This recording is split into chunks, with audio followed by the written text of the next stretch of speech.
ഇത്തരം തട്ടിപ്പുകാർ അവർ ഈ VIPസിൻ്റെ കൂടെ നിൽക്കുന്ന ഫോട്ടോകൾ അതൊക്കെ കാണിച്ചാണല്ലോ എനിക്ക് അവരുമായിട്ടൊക്കെ ബന്ധമുണ്ട് എന്നൊക്കെ പറഞ്ഞാണല്ലോ തട്ടിപ്പ് നടത്തുന്നത്. സ്വാഭാവികമായി ഭരണകൂടത്തിൽ നല്ല സ്വാധീനമുള്ള ഒരാളാണ് എന്ന് തെളിയിക്കാൻ ഈ ഫോട്ടോഗ്രാഫുകൾ ഉപകരിക്കും.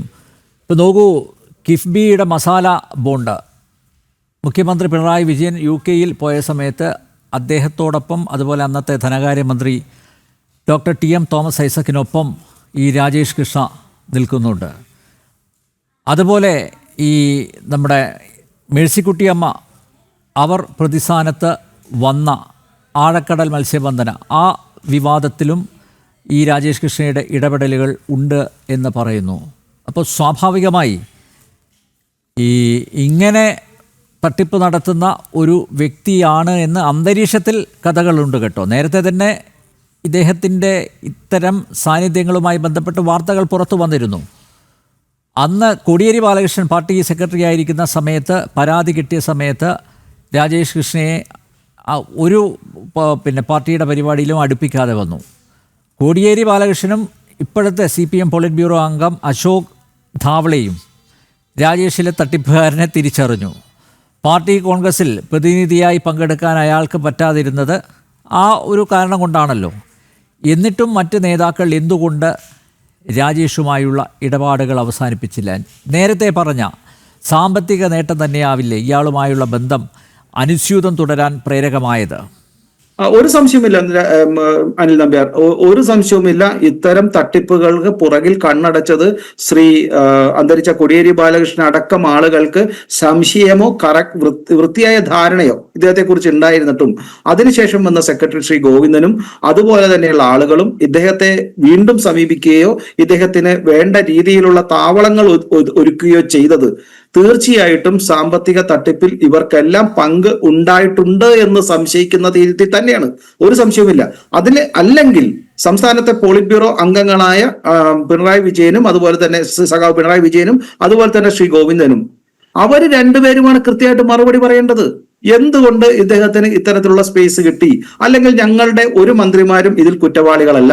ഈ പറയുന്ന എവിഡൻസ് ഇപ്പോൾ ഇന്ന് നമ്മൾ സൂചിപ്പിച്ചിട്ടുള്ള പല സെക്യൂരിറ്റി ആക്ട്സ് പ്രകാരമുള്ള പ്രശ്നങ്ങളില്, അതുപോലെ തന്നെ ഈ ശുചിത്വ സ്വാഗതം പ്രശ്നങ്ങളില്, അതുപോലെ തന്നെ ബ്രിട്ടീഷുകാർ വന്ന പ്രശ്നങ്ങളില്, പിന്നെ അനിൽ നമ്മെ സൂചിപ്പിച്ചു, ഞാനത് പിന്നീട് പറയാൻ വെച്ചേക്കായിരുന്നു, ഈ മസാല ബോണ്ടിന്റെ പ്രശ്നത്തിൽ ഒന്നും ഇത്തരത്തിലുള്ള ടെക്നിക്കൽ അഡ്വൈസ് നൽകുവാൻ പ്രാപ്തനല്ലാത്ത, ക്വാളിഫൈഡ് അല്ലാത്ത ഒരാളിന്റെ പ്രസൻസ്, അതല്ലെങ്കിൽ അയാൾ വെറും പാർട്ടി മെമ്പർ എന്ന രീതിയിൽ, ബ്രിട്ടനിലൊക്കെ എന്ത് പാർട്ടി പ്രവർത്തനമാണ് നടക്കുന്നത് എനിക്കറിയില്ല. അവിടെ എന്തെങ്കിലും വിപ്ലവം ഇവർ പ്ലാൻ ചെയ്തോ, ഇനിയിപ്പോ പണ്ട് സ്വാതന്ത്ര്യ സമര സേനാനികളും വീര സവർക്കർക്ക് അവിടെ ചെയ്ത പോലെ എന്തെങ്കിലും വലിയ ത്യാഗോജ്വലമായ സേവന പ്രവർത്തനം ഇവർ ചെയ്തോ എന്ന് എനിക്കറിയില്ല. അത്തരം ചെയ്തിട്ടുണ്ടെങ്കിൽ അത് എന്താണെന്ന് വന്ന് പറയുവാനുള്ള മാന്യത, ഒരു നിശബ്ദത വിട്ട് അത് സൂചിപ്പിക്കാനുള്ള മാന്യത, അത് സംസ്ഥാന സർക്കാർ കാണിക്കുന്നില്ല, അല്ലെങ്കിൽ CPM കാണിക്കുന്നില്ല എന്നിടത്താണ് ഇവർക്ക് പലതും ഒളിക്കാനുണ്ട് എന്ന് ഞാൻ വിശ്വസിക്കുന്നത്, അല്ലെങ്കിൽ BJP വിശ്വസിക്കുന്നത്. ഒരു കാര്യം കൂടെ പറഞ്ഞ് ഞാൻ അവസാനിപ്പിക്കാം. ഈ സംസ്ഥാനത്ത് ഇത് മാത്രമല്ല, ഇതിൽ പറയുന്നുള്ള പല കാര്യങ്ങളെക്കുറിച്ചും ദീർഘമായ രീതിയിലുള്ള പഠനം ആവശ്യമാണ്. അത് അദ്ദേഹത്തിന്റെ മുൻ ഭാര്യ ഇവർ തമ്മിലുള്ള കുടുംബ പ്രശ്നമാണ് എന്ന് പറഞ്ഞ് അവസാനിപ്പിക്കാവുന്ന ഒരു രാഷ്ട്രീയ പ്രശ്നമല്ല ഇദ്ദേഹം മുന്നോട്ട് വെച്ചിട്ടുള്ളത്. അവർ തമ്മിൽ കുടുംബ പ്രശ്നം ഉണ്ടാകും, അത് പലതും ഉണ്ടാകാം. പക്ഷെ അതിനപ്പുറം ഈ സംസ്ഥാനത്തെ MP-മാരും മുൻ മന്ത്രിമാരും ഇപ്പോഴത്തെ പാർട്ടി സെക്രട്ടറിയും അടക്കം ഈ സംസ്ഥാന ഖജനാവിനെ തെറ്റിദ്ധരിപ്പിക്കുകയോ അല്ലെങ്കിൽ കബളിപ്പിക്കുകയോ ചെയ്തുകൊണ്ട് ഇവിടെ പണം ഇൻവെസ്റ്റ് ചെയ്യാനെന്നുള്ള വ്യാജേന പല ആളുകളെ, ഇപ്പൊ അതിനെക്കുറിച്ച് ഞാൻ മാധ്യമങ്ങൾ ഇനി കൂടുതൽ അന്വേഷിച്ചു പോയി കഴിഞ്ഞാൽ ഇതില് ഹണി ട്രാപ്പിനെ കുറിച്ചൊക്കെ കഥ പറയുന്നുണ്ട്. എനിക്ക് അതിനെക്കുറിച്ച് വ്യക്തമായ വിവരമില്ലാത്തത് കൊണ്ടാണ് ഞാനത് പറയാത്തത്.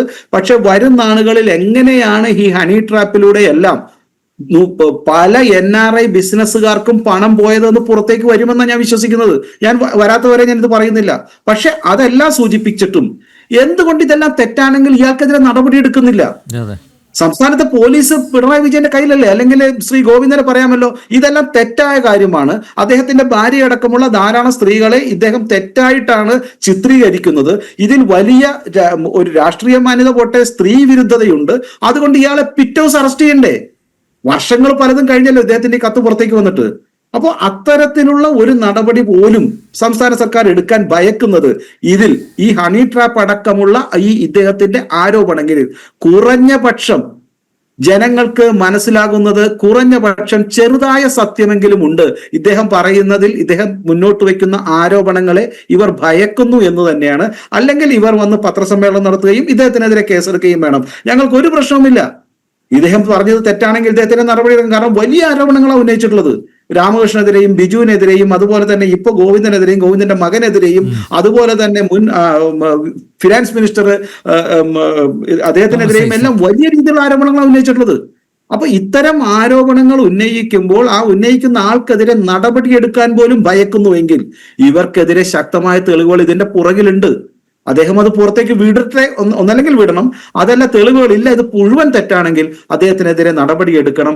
ഒരു സംശയവുമില്ല. ഇതെല്ലാം സൂചിപ്പിക്കുന്നത് ഈ സംസ്ഥാനത്തെ CPM-ന് അന്ന് നേരത്തെ ശ്രീ അനിൽ നമ്പ്യാർ സൂചിപ്പിച്ചതുപോലെ മസാല ബോണ്ടുമായിട്ട് ബന്ധപ്പെട്ട് പലതും മറയ്ക്കാനുണ്ട്.